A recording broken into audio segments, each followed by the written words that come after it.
பேசலாம். அது ஒரு நல்ல விஷயம் கூட. தவிர வந்து இந்த ஆக்டைன் அதிகமாக இருக்கிறதுனால என்ன பிரயோஜனம், அது எந்த அளவுக்கு நம்மளுக்கு யூஸ் ஆகுது அப்படிங்கிறதையும் நம்ம பார்க்கணும் இல்லையா? அதனால் இப்போ இந்த இதில் ஆக்டைனை பற்றி பேசுவோம்.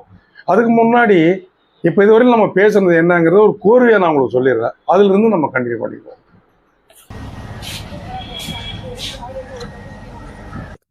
இப்போ எந்த எரிபொருளா இருந்தாலும் அதுல முக்கியமா கவனிக்க வேண்டிய விஷயம் ஒண்ணு இருக்கு. அது ஆக்டைன்.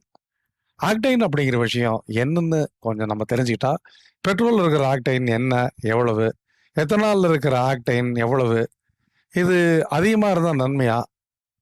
அதன் வேலைகள் வந்து என்ஜின்ல எந்த அளவுக்கு மாறுபாடுகளை ஏற்படுத்தும்?